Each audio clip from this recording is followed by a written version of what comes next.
Hey, what's up, Funkos? It's day 2 of the San Diego Comic-Con Funko reveals, and Funko revealed 10 new pops. Some of them pretty awesome, some of them not so much. I guess it wouldn't be Comic-Con season without Funko double dipping just a little bit.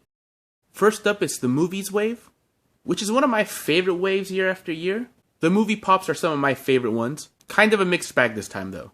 From Office Space, it's the Sticky Note Man. He wasn't really in the movie, but he was in the poster. So if you're a big fan of the movie, you remember that poster. It was kind of everywhere when it came out. And to be honest, it's a pretty clever idea for a pop, especially a Comic-Con pop. It's a little different. It's got a very original sculpt to it. Very curious to see this one in person. I'm not sure I'm gonna get it, but I do appreciate the originality here and Funko thinking a little bit outside of the box and giving us something new and obscure. The Sticky Note Man will be available from Think Geek.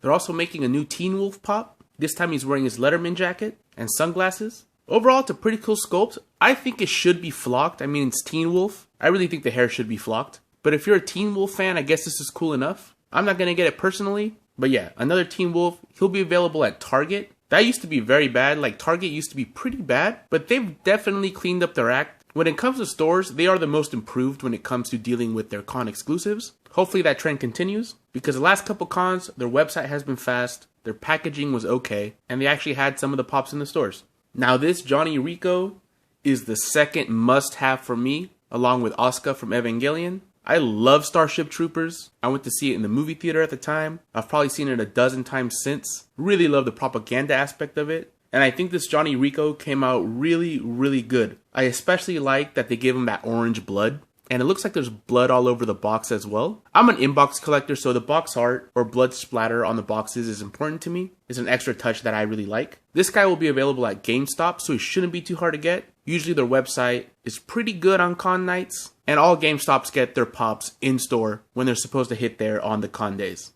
Now we're getting into Funko saying, gotcha sucker, because this version of Jaws is way, way, way better than the 2 versions of Jaws they already put out. One of them is just a normal looking shark. The other one is Jaws with the tank in his mouth. But this one is Jaws with Quint in his mouth. And it's all bloody. I mean, he's eating a dude. It's far, far superior to the other 2.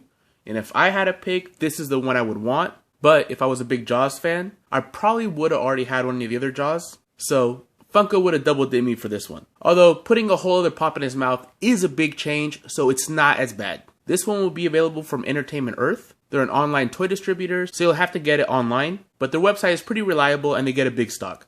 Zoolander as a merman is another good one in my opinion. I'm not collecting the Zoolander pops, but if I was, this is one I would really want. And I'm pretty sure Zoolander fans are happy with this one because it is unique. It's a small little moment in the movie, but very memorable. Hopefully the tail is kind of shimmering and metallic. And it would have been nicer if he would have had like a little bit of glitter on his face or something. Because I want to say that in that scene, he does kind of have like glitter, you know? But overall, it still looks pretty good. I like the action pose. This guy will be shared with Target. This Forrest Gump pop is another good way to expand the line in my opinion.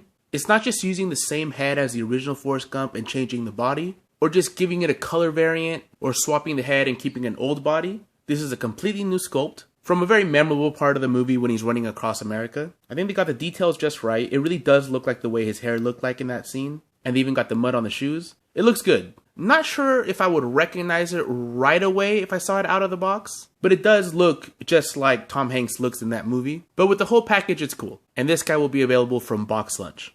First up from the Harry Potter wave, they made Rita Skeeter, which I like, a completely new character, a perfect character for a con exclusive in my opinion. Love the detailing in her glasses, the pen feather she's holding, and it does look like her dress might have metallic paint on it. I hope it does. Overall, it looks really good, and she is shared with Barnes & Noble. And now for a horrible double dip.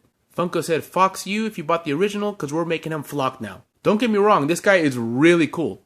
If they wouldn't have already made a common version of him, I would say that so far, this is one of the coolest pops of the con. But it's just the common version, and they decided to flock it. Yeah, of course, flocked is much cooler, but I just wish Funko would do it the other way around. Release this guy first at the con, and if people missed out, put out a common version that isn't flocked later on. Because, of course, people want the flocked one. They've done this a few times before now. It's super annoying, and it does feel like you're getting taken advantage of when they do that. Of course, you don't have to buy it, but if you're a big fan, you want the best version of the pop that there is. He shouldn't be too hard to get.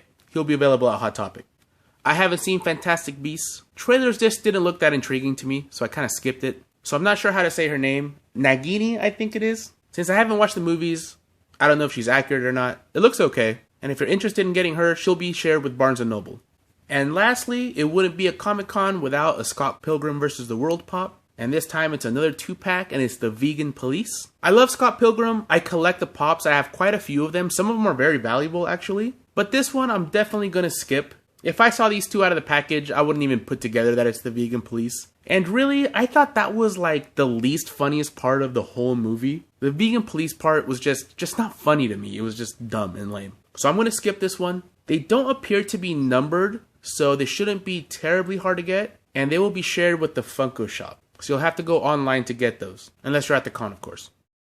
Alright guys, that was the day 2 reveals. And like the first day, there's one that I absolutely must have. And this time it's Johnny Rico. But there are some other really strong ones in there. Like Rita Skeeter, I think is a good one for Harry Potter fans. If you don't already have the Fox Pop, then yeah, that's a great one. But if you do, now you have 2 of the same character basically. And good luck trying to get rid of that common one because now the market's going to be flooded with that common pop. Same thing with the Jaws. This is a much cooler version of Jaws. It would have been great if they would have put him out first. And then the other 2 Jaws, for people that missed out on this one, I think that's the way it should be. Instead of putting out the common first to get all the fans excited to buy that common and then hit them with one that's slightly better. Just to take a little bit more money out of their pockets. I wish Funko would cut that out because it's going to get old and eventually people just won't care and won't buy anything. Overall, still not super impressed by these SDCC pops. There's still a whole lot to come, but for me, so far, there's 2 must-haves. Alright guys, let me know in the comments below what you think of the day 2 reveals. What you wish they would have made from Harry Potter that they didn't. Do you hope that they expand the Starship Troopers line in the future? What do you think about the double dipping? Or anything else you'd like to say? Thanks for watching and take it easy.